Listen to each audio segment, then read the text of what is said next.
اب جناب آیت نمبر 246 سورۃ البقرہ کی، اس سے آن ورڈ پارہ نمبر 2 کے کمپلیٹ ہونے تک 252 تک مسلسل طالوت اور جالوت کی جنگ، جو ایک سمجھ لیں غزوہ بدر ہے بنی اسرائیل کی ہسٹری کا، اس کا ذکر ہے۔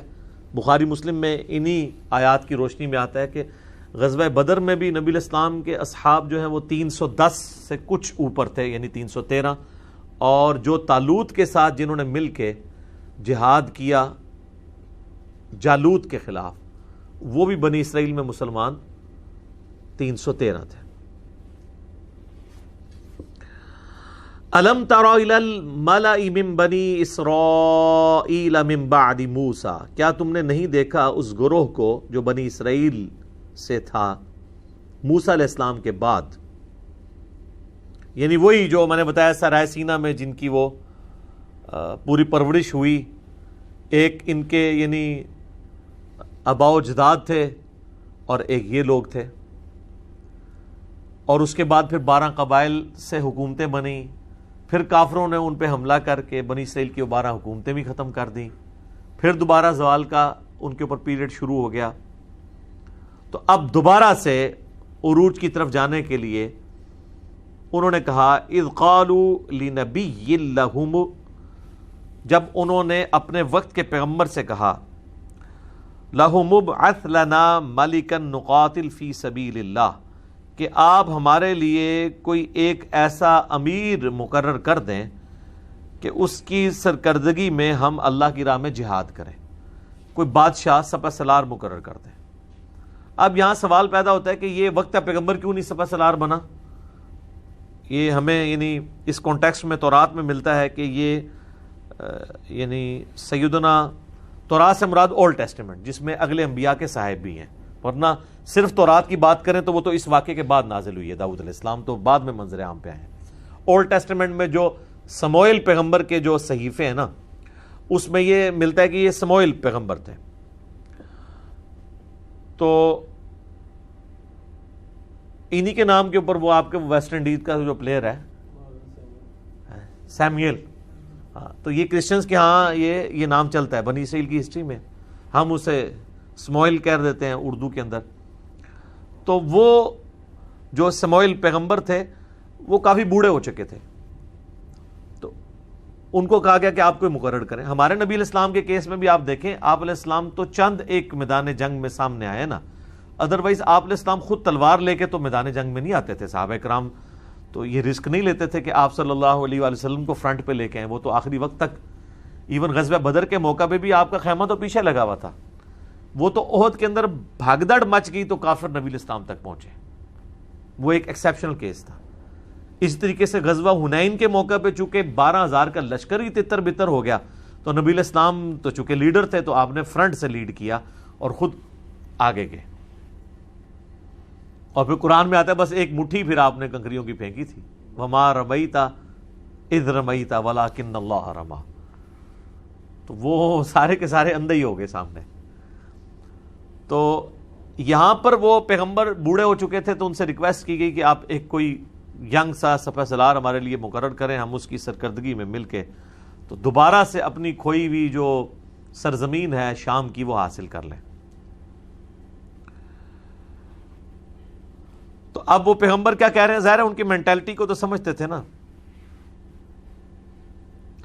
قال هل عصیتم ان کتب علیکم القتال اللہ تقاتلوا، ان کا ایسا نہ ہو کہ میں اللہ سے ریکویسٹ کروں اور وہ کوئی مقرر کر دے قتال تمہارے اوپر اور پھر تم قتال سے ہی منکر ہو جاؤ، کیونکہ تمہارے بزرگوں کی بھی پیچھے ہسٹری یہی ہے، یہی کیا تھا نا انہوں نے، حضرت موسیٰ علیہ السلام کو بھی چٹا جواب دے دیا تھا، تو وہ ان کے ذہن میں ہسٹری تھی۔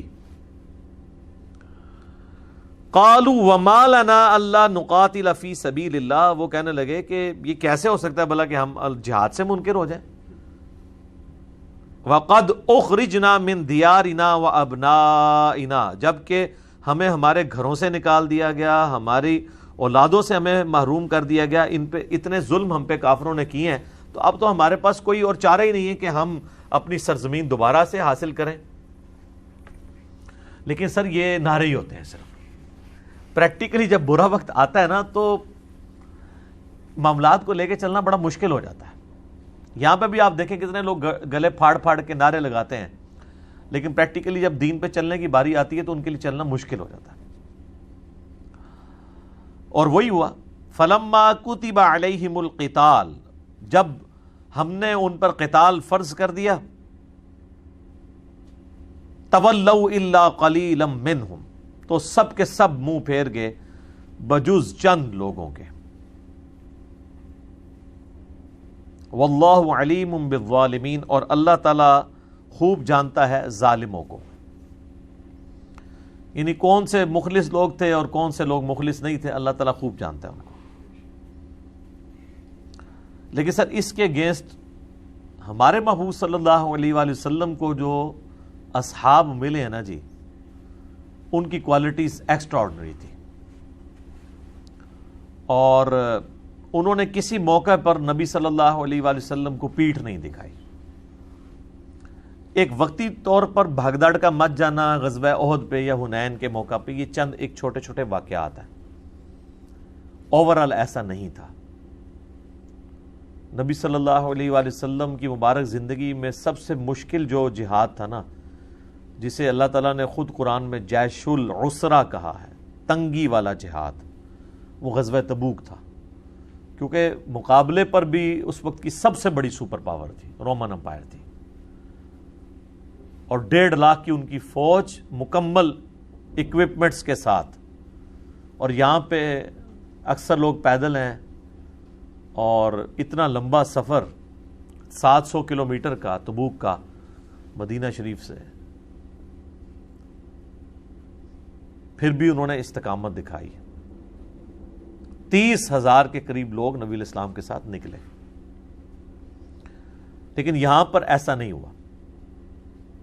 آپ دیکھیں کہ غزوہ بدر جب نبی علیہ السلام کے کیس میں ہوا ہے تو وہاں پہ بھی آپ علیہ السلام نے جب مشورہ کیا ہے تو صحابہ کرام نے یہی کہا تھا کہ ہم موسیٰ کے اصحاب نہیں ہیں کہ ہم آپ کو پیٹھ دکھا دیں گے، ہم آپ کے آگے سے لڑیں گے، دائیں سے بائیں سے، یہاں تک کہ ہم قتل ہو جائیں، ہم اپنے دشمنوں کو آپ علیہ السلام کے قریب تک نہیں آنے دیں گے. یہی وجہ ہے کہ اللہ تعالیٰ نے قرآن حکیم میں اصحاب رسول صلی اللہ علیہ وآلہ وسلم کی توصیف بیان کی ہے. محمد الرسول اللہ والذین معہ اشداء علی الکفار رحماء بینہم، اور پھر آگے اللہ تعالیٰ نے فرمایا کہ ان کی یہ خصوصیات کا ذکر ہم نے تورات اور انجیل میں بھی کیا تھا کہ بڑے کمیٹڈ لوگ آپ علیہ السلام کو ملیں گے. کیونکہ آپ علیہ السلام کو اللہ تعالیٰ نے قتال کے ساتھ، تلوار کے ساتھ مبعوث کیا تھا. آپ سے کام بہت غیر معمولی لینا تھا، غلبہ دین کروانا تھا، اور رومن اور پرشین امپائر کو اکھڑوانا تھا. اس کے لیے چیز ضروری تھی کہ آپ کے ساتھ ایسے لوگ ہوں جو قتال سے بھاگے نہیں، جان لوٹانے سے ڈرے نہ، دلیری کے ساتھ وہ اپنی جانیں جو ہیں وہ اللہ کے حضور پیش کرنے کے لیے تیار ہو جائیں. تو اس لیے نبی علیہ السلام کے جو صحابہ کی توصیف اگلی کتابوں میں آئی ہے نا، ان کی عبادت کے تذکرے، ان کی اللہ سے کمٹمنٹ کے تذکرے، اور سب سے ٹاپ آف دا لسٹ ان کا جہاد کا معاملہ، جو بعد میں مسلمانوں میں کمزوری آ گئی. صحابہ کرام کا سب سے بڑا جو ترہ امتیاز تھا نا، وہ ہے ہی جہاد اور قتال تھا. باقی ساری چیزیں چھوٹی ہیں ان کی زندگی میں. دیکھیں صحابہ میں تو کئی لوگ ہیں جن سے زیادہ نمازیں آپ لوگ پڑھ چکے ہیں اپنی زندگی میں. اکرمہ ابن ابی جہل فتح مکہ پہ مسلمان ہوئے ہیں 8 ہجری میں، اور جنگ یرموک میں 13 اور 14 ہجری کے اندر وہ شہید ہو گئے. تو کتنے سال نمازیں پڑھی ہیں انہوں نے؟ 6 سال. 6 سال کے روزے رکھے ہوں گے. تو آپ میں سے کتنے لوگ ایسے 25-30 سال کے روزے یا نمازیں پڑھ چکے ہیں؟ ان کی زندگی میں جو ڈومیننٹ پہلو تھا نا، وہ یہ تھا کمٹمنٹ فار گاڈ، جان ہتھیلی میں. اور اس وقت سب سے زیادہ ضرورت بھی اسی چیز کی تھی. جس طرح میں کہتا ہوں کہ اس وقت سب سے زیادہ ضرورت جو ہے وہ ہے جہاد بن نفس کی، کہ اپنے نفس کو اللہ کی اطاعت میں لگایا جائے، بے حیائی سے اور حرام کاریوں سے اپنے آپ کو بچایا جائے. یہ بہت بڑا فتنہ ہے اس وقت میڈیا کی وجہ سے، بچنا ان چیزوں سے. اس وقت قتال کی ازمائش سب سے بڑی ازمائش تھی، اور صحابہ اس میں پورے اترے.